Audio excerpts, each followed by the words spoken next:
Se você clicou nesse vídeo, você provavelmente tem acompanhado as últimas notícias do Bitcoin, você tem visto que ele tem batido recordes máximas históricas, sendo que no início do ano ele tinha batido a máxima dele de 100 mil dólares, então tá um negócio muito rápido, ele tinha um acumulado de 25% nesse ano. E se a gente for comparar o market cap do Bitcoin com outros ativos, com outras empresas, a gente vê que ele também tem subido no ranking, ele atualmente é o sexto ativo de maior valor que a gente tem no mundo, com um market cap de 2,3 trilhões de reais, pouca coisa, acima de empresas como o Google, o Facebook, a maior operadora que a gente tem no mundo de óleo e gás, que é a Saudi Aramco. E existe uma crença muito grande de que ainda nos próximos anos o Bitcoin vai continuar subindo e trazendo muito retorno para quem tiver investido. Então eu resolvi te ajudar nesse vídeo aqui, para você que não tem ideia do que fazer para comprar Bitcoin, para se expor nesse ativo. E eu vou dividir esse vídeo aqui em 3 partes. Primeiro a gente vai falar sobre o quesito reserva de valor. Qual a melhor que a gente tem hoje? É o ouro, é o Bitcoin ou alguma outra alternativa? Depois disso eu vou te mostrar 3 formas diferentes para você se expor ao Bitcoin de uma forma fácil e segura. Cada uma dessas formas tem suas próprias vantagens e desvantagens, eu vou fazer questão de te mostrar isso também. E no final eu vou te mostrar uma ferramenta de graça que todo mundo pode usar aqui na internet para consultar um indicador importante para você saber se está no momento bom para você comprar o Bitcoin ou se está no momento muito bom para você vender. Mas antes de começar, se você já for inscrito no canal, você já deixou um gostei, você sabe que esse vídeo aqui vai ser bem bacana, vai te agregar bastante. E se você ainda não for inscrito no canal, eu não quero que você se inscreva ainda, eu não quero que você deixe o gostei. A única coisa que eu te peço é para assistir o vídeo, e aí caso eu te traga alguma coisa de valor, você considera se inscrever e deixar o seu gostei. Mas vamos começar então falando sobre reserva de valor. O que é melhor, ouro ou Bitcoin? Primeira coisa que você tem que entender é que o ouro é um dos ativos mais antigos que a gente tem desde antes de Cristo. E olhando para o market cap, a gente ainda vê que ele é o ativo mais valioso que a gente tem. E o principal fator que faz as pessoas ou as empresas usarem o ouro como uma reserva de valor é o fato dele ser escasso na natureza. Você, diferentemente de uma moeda como o dólar, o euro, o próprio real, você não tem como criar mais. Você não tem um agente externo que vai poder influenciar diretamente nesse preço. E o outro fato fundamental é que ele já foi validado há muitos anos por diferentes sociedades. Então, várias civilizações já usavam o ouro como uma moeda de troca e até hoje a gente consegue ver pessoas comprando ouro com esse objetivo, né? De ter um ativo valioso, guardado, que vai manter esse seu valor ao longo dos anos. Mas mesmo sabendo que o ouro é limitado na natureza, a gente também sabe que a gente não explorou, a gente não conseguiu coletar todo o ouro que está disponível para a gente. As empresas mineradoras que são responsáveis por fazer essa extração, elas estão sempre olhando para o valor do ouro para justificar o custo que eles vão ter para fazer essa extração. Então, se a gente olhar para a oferta e demanda, quanto mais tempo passa e o ouro vai se valorizando, essas empresas começam a ter um incentivo maior para gastar aquele dinheiro que elas já sabiam que iam ter que gastar e ter um retorno ainda maior do que elas tinham antes. Então, com mais ouro surgindo no mercado, esse preço pode acabar se corrigindo para baixo em algumas situações. Mas, de fato, vai ter uma hora que isso aí vai acabar. A gente sabe que o volume total de ouro que a gente tem no mundo, contando o que a gente não explorou ainda, é de aproximadamente 3 piscinas olímpicas, mas essa é justamente uma característica que o Bitcoin tem de diferente e de mais vantajosa que o ouro. O Bitcoin, apesar dele não ter sido validado como uma reserva de valor ao longo dos anos, assim como o ouro, ele está basicamente num processo. É como se a gente estivesse no início do ouro, da história do ouro, só que agora para o Bitcoin. Assim como o ouro, ele é limitado, né? A gente tem um número definido de Bitcoins que vão poder ser minerados também, mas a diferença é que de 4 em 4 anos, por culpa do halving, essa quantidade vai se reduzindo. Então vai chegar um momento que literalmente não vai ter como mais minerar Bitcoin, e eu diria que é um futuro próximo. Isso muito provavelmente vai acontecer antes do ouro ser totalmente extraído da natureza. E se a gente pelo menos garante que a demanda se mantenha, só dela ficar mais escassa, isso já valoriza o ativo. Agora, se a gente junta as duas coisas, né, ela fica mais escassa e a oferta aumenta, as pessoas ficam querendo comprar essa moeda para ter mais uma reserva de valor, aí que o preço dispara pra caramba. Então, se você tá na dúvida entre ouro e Bitcoin, você pode sempre lembrar que você tem as duas opções, você não precisa se limitar a uma delas, porque o ouro já foi validado com o passar do tempo, a probabilidade dele perder esse valor que ele tem é muito menor do que a do Bitcoin, mas como compensação a gente pode estar vivendo um momento único na história, que hoje talvez pareça muito caro, mas daqui a 10 anos talvez isso aqui seja ridículo de barato. E como é que a gente vai poder fazer esse investimento então? Como é que a gente se expõe a Bitcoin? Eu vou te mostrar aqui 3 jeitos, cada um tem suas vantagens e suas desvantagens, eu vou tentar deixar tudo explícito aqui para você entender e decidir qual faz mais sentido para você. A primeira forma que a gente tem é investindo através de ETFs. Se você não sabe o que é um ETF, ele é basicamente um fundo de investimentos que está listado na Bolsa de Valores. E essa é uma das formas mais práticas para você que principalmente já sabe o que é um ETF, já sabe investir nisso, já sabe investir em ações, porque não vai mudar literalmente nada. Você vai basicamente entrar no seu home broker e você vai, assim como uma ação ou qualquer outro ETF, vai pesquisar pelo ticker do ETF que se expõe em Bitcoin. Eu vou te dar 3 exemplos aqui no final desse tópico. E você se expõe, é muito rápido, é muito prático. Se você não sabe o que é um home broker, não sabe investir em ação e ETF na prática, é só clicar nesse botão aqui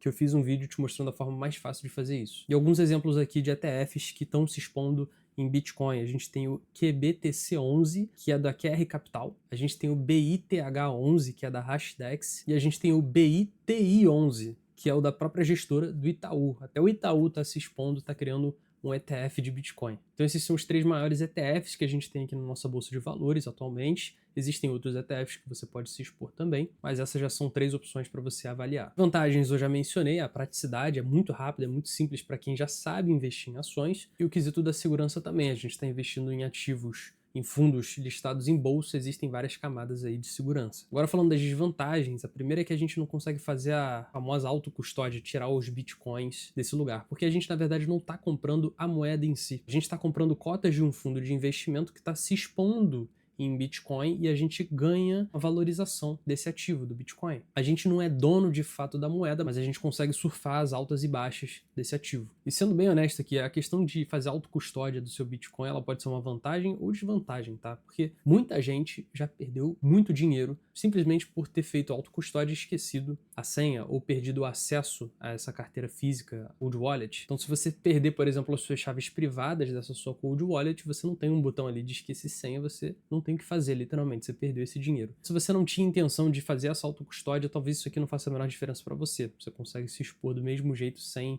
correr risco nenhum. Uma outra desvantagem é que os ETFs eles têm uma taxa fixa de 0,7% ao ano. E isso aqui é muito alto comparado com as outras opções que eu vou te trazer aqui. E na minha opinião, isso aqui é um custo a mais pela praticidade, né, que os ETFs proporcionam pra gente, mas de fato existem taxas menores em outros lugares. Agora, para essas próximas opções, eu vou te explicar como é que você pode literalmente comprar a moeda Bitcoin. Então você vai ser dono de uma moeda ou de uma parte da moeda. Eu já queria começar te dando um aviso importante. Existe essa ideia da isenção. Existe essa ideia de você vender através de uma corretora nacional, por exemplo, o Bitcoin, e você até 35 mil reais por mês, você não tem que pagar nenhum imposto sobre isso. E isso era uma vantagem muito boa, que já existiu, no caso ainda existe, só que é muito importante você entender que isso aqui não vai valer mais para 2026. O governo atual resolveu colocar um novo imposto em cima das criptomoedas, independente do valor que você estiver vendendo pelo mês, mas é aquilo, até o final do ano ainda existe essa janela, então se você investir hoje, por exemplo, uma quantia alta e o Bitcoin chegar a se valorizar lá na frente, você pode vender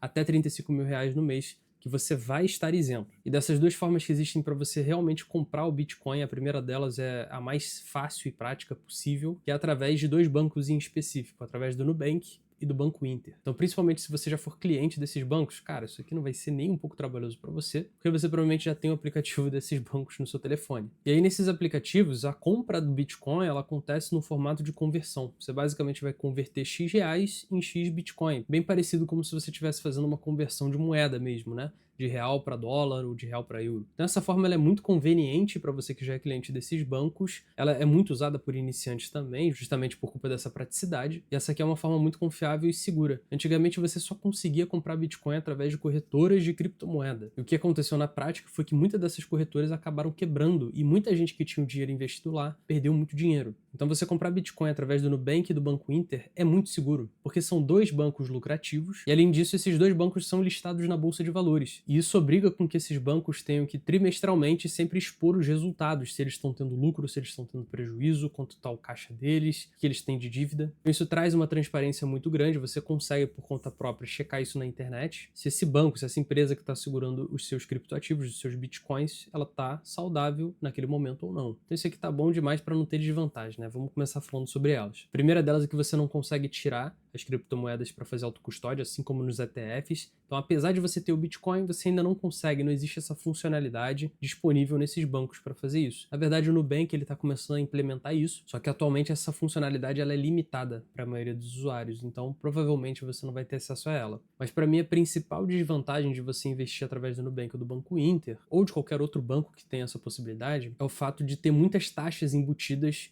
em cima dessa conversão. Na verdade, não só taxas, né? Os bancos eles também se beneficiam muito do spread. Se você não sabe o que é o spread, é como se o Nubank quisesse vender o Bitcoin para você, mas ao invés de oferecer o preço de mercado, ele vai estar te oferecendo bem mais caro. Então você vai ter que pagar mais para conseguir a mesma coisa. E aí o que eles fazem? Eles, além de colocar o spread, eles vão colocar taxa. Então você vai pagar mais caro por um ativo e ainda por cima você vai ter que pagar uma taxa para complementar. Quais os valores dessas taxas hoje? E olha, eu pesquisei aqui para o Nubank, parece que as taxas de negociação elas variam de 0,2% para novos usuários ou volumes grandes sendo negociados até 1,4%. E além disso, o spread vai variar também entre 0,4% e 0,5%. Então se você junta os dois, cara, a gente tem aí muita taxa. Mas diferentemente do ETF, você faz isso aqui uma vez, né? No caso, na hora da transação. O ETF você paga todo ano, nesse caso não. Você sempre que quiser comprar ou vender, reconverter de volta, você vai ter que pagar isso aí. Normalmente quem está começando a investir em Bitcoin não vai começar com um volume muito grande, né? Então as taxas vão ser muito significativas nesse início. Bem mais significativas do que a terceira forma que eu vou te explicar aqui agora. E essa terceira alternativa é justamente comprando Bitcoin através de corretoras de criptomoeda. Essa aqui é a forma que vai te oferecer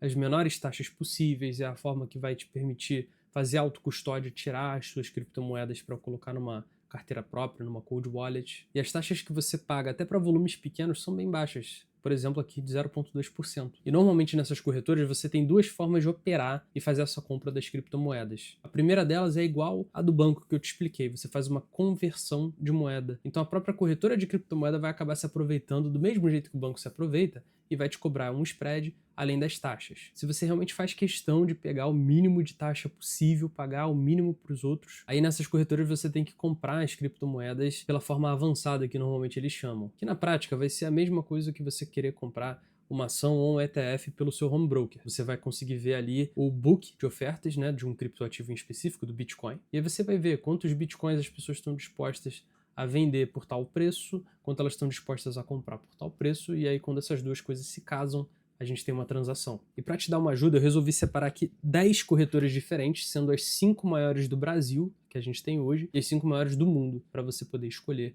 qual que você prefere. Começando pelas maiores que a gente tem no Brasil, a gente tem aqui Mercado Bitcoin, Bit, Foxbit, Novadax e Coinext. E para as 5 maiores do mundo, a gente tem aqui a conhecidíssima Binance, Coinbase, OKX, Bybit e KuCoin.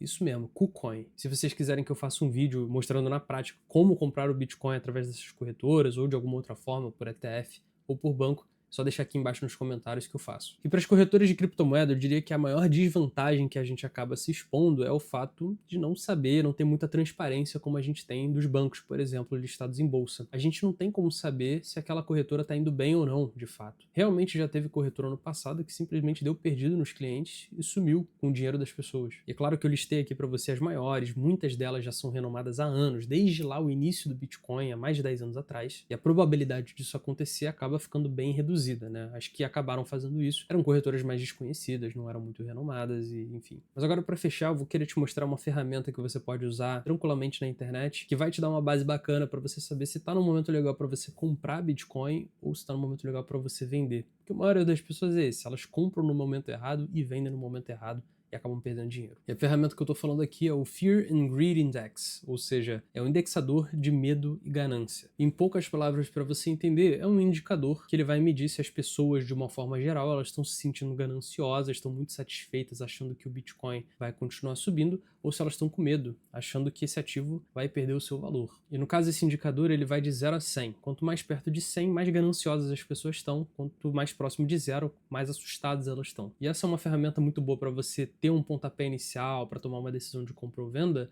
justamente porque a gente está sempre querendo comprar na baixa e vender na alta. E isso normalmente é inversamente proporcional com os sentimentos das pessoas. A gente viu aqui que o Bitcoin acabou de bater algumas máximas históricas, 120 mil dólares, e as pessoas estão muito gananciosas. Elas estão acreditando, estão comprando bastante porque elas acham que vai subir mais ainda. E cara, normalmente isso é uma cilada que você não tem que entrar. Se a gente for olhar um histórico desse indicador, por exemplo, no último ano, a gente vai ver que ele funciona de uma forma cíclica. Vamos pegar uma data aqui, por exemplo, 6 de agosto de 2024, onde as pessoas estavam com muito medo, o indicador estava apontando aqui 17. Se a gente for olhar nesse dia em específico, a gente vê que o Bitcoin ele tinha sofrido uma queda brusca e ele estava lá nos seus 55 mil dólares. E aí vamos fingir que você comprou naquela data e aí você resolveu vender no dia 22 de novembro de 2024, onde as pessoas estavam com uma ganância que estava apontando no indicador aqui 94. O que teria acontecido é que você praticamente teria duplicado aí seu investimento se você tivesse seguido o inverso das emoções das pessoas. E você consegue ver que essa lógica ela fica se repetindo, ela acontece de uma forma cíclica. Então se você quiser uma base para você tomar uma decisão, você pode usar, por exemplo, esse indicador aqui para te ajudar. Não acho que é o único indicador que você tem que tomar conta, que você tem que ficar de olho, Mas, cara, isso aqui já é um pontapé inicial bem bacana. Se você já estava ansioso para comprar Bitcoin, depois do que tem acontecido recentemente, caiu nesse vídeo por isso, eu te diria, honestamente, que não estamos no momento bom para você fazer isso. Na minha opinião, faz muito sentido você esperar um pouco para um momento mais oportuno, onde as pessoas estão com medo, para você conseguir entrar. E, mais uma vez, isso aqui não é uma indicação de um investimento e é importante você entender que esse indicador aqui não é uma garantia de que você vai conseguir lucrar com o passar do tempo. Isso aqui é um indicador feito para te dar auxílio para tomada de decisão. E para complementar esse conteúdo, eu vou deixar um vídeo que eu fiz explicando como é que você consegue, de várias formas diferentes, se expor em ouro hoje em dia. Se esse vídeo te trouxe algum conhecimento novo, te agregou de alguma forma, considere se inscrever no canal e deixar um gostei. Eu vou ficar muito feliz, você vai fazer meu dia. Qualquer dúvida pode deixar aqui embaixo que eu vou ficar feliz de te responder. Te vejo na próxima e um forte abraço.